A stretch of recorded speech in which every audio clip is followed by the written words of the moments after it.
Pour mieux s'immerger dans la réalité politique, sécuritaire, économique et sociale d'Israël, connectez-vous chaque matin sur Studio Kalita.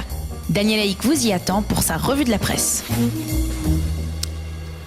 Voilà, il est 8h35 sur Studio Kalita, lors de la revue de la presse et des médias israéliens. On peut le dire, les médias israéliens, après que le summum, le pic de tension consécutif au tir de missiles Grad sur Beersheva et sur vers l'une des villes du sud du pays, il y a 2 jours, et bien après la réunion du cabinet restreint pour la sécurité nationale il y a 24 heures, on a le sentiment quelque part, ce matin, en lisant les quotidiens israéliens et en consultant les sites d'information, que le Hamas s'efforce ces dernières heures de calmer les esprits. Le Maariv annonce en effet dans sa manchette que les dirigeants du Hamas ont fait parvenir à Israël un message selon lequel il s'efforçait de déterminer, je cite, qui est directement responsable de ces 2 tirs de missiles et pourquoi ces missiles ont été tirés, comme si donc apparemment le Hamas ne voulait pas endosser la pleine responsabilité de ces tirs. Selon un haut dirigeant du Hamas qui s'est confié à l'AFP, ces tirs avaient pour objectif principal de torpiller les efforts entrepris par l'Égypte pour parvenir à un cessez-le-feu. Le Israël Hayom consacre sa manchette à cette tension et publie en titre une mise en garde que l'on peut lire dans un éditorial du conseiller du président Trump au Proche-Orient, Jason Greenblatt. Celui-ci affirme dans cet éditorial, et je le cite, « Les missiles conduiront la bande de Gaza vers la destruction et non vers la prospérité. Jamais le Hamas ne vaincra Israël », écrit Jason Greenblatt dans cet éditorial dans lequel il affirme que le Hamas restera à la traîne s'il n'accepte pas de reconnaître Israël, de respecter les accords conclus et de renoncer au terrorisme. Ce sont les conditions pour que ce à quoi aspire Yihye Sinwar, à savoir un règlement du conflit, puisse se concrétiser, écrit Jason Greenblatt, avant de souligner que dans ce cas, le plan de paix américain sera un véritable cadeau pour le peuple palestinien.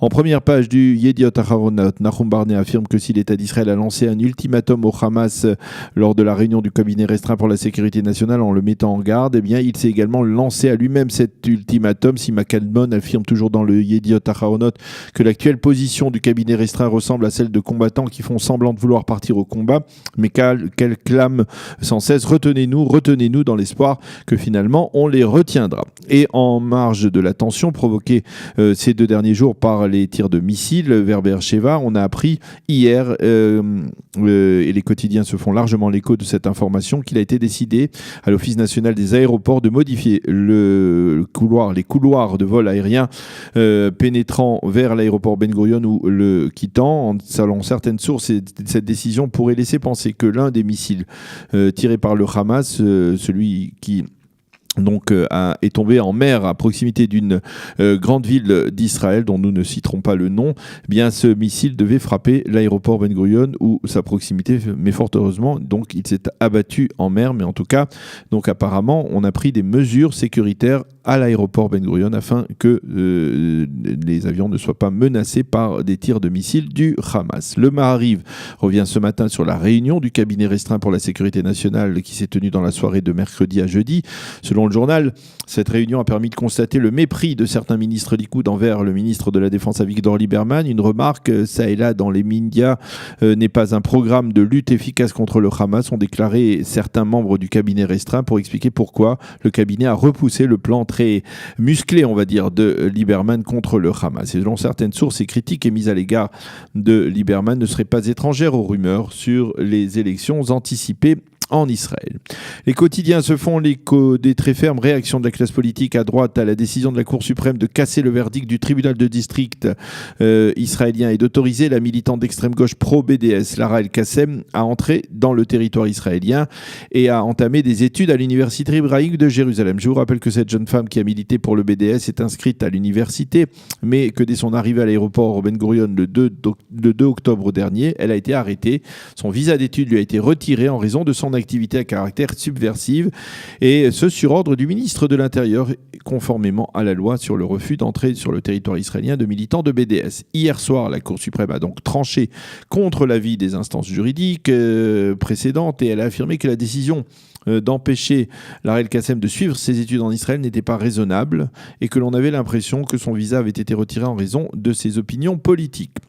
Le ministre de la Sécurité intérieure, Gilad Ardan, a critiqué la décision de la Cour. La Cour a accordé une très grande victoire au BDS et a vidé de son sens la loi interdisant aux militants pro-BDS l'entrée en Israël, a déclaré Gilad Ardan. Quant au ministre de l'Intérieur, Aryeh Deri, il a qualifié la décision de la Cour d'honteuse. Quant à Chaim Schlein, il écrit ce matin dans son éditorial dans le Israël Hayom qu'il s'agit là d'une nouvelle ingérence de la Cour suprême dans les décisions de l'exécutif israélien.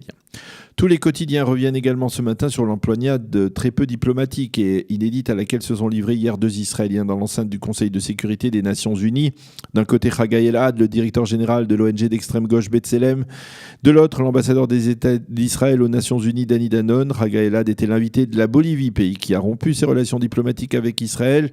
Les journaux indiquent que dans son intervention, Haggai Elad a dénoncé ce qu'il a appelé l'occupation d'Israël par Israël des territoires et ses répercussions, et il a appelé les Nations Unies à œuvrer contre l'État d'Israël, à prendre des décisions concrètes contre donc l'État hébreu. Le Israël Hayom qualifie cette intervention d'Elad de honteuse et montre une photo du directeur de B'Tselem aux côtés du représentant palestinien à l'ONU et face à l'ambassadeur israélien Dani Danon qui lui a lancé « Vous devriez avoir honte, vous n'êtes qu'un collabo ». Fin de citation. Quant à Benjamin Netanyahou, il a réagi à cette prestation en affirmant que le discours de Haggai Elad était un tissu de mensonges et que B'Tselem n'était qu'un épisode passager. D'ailleurs, certains médias insistent sur les mensonges utilisés fréquemment par B'Tselem pour salir l'État d'Israël à l'étranger.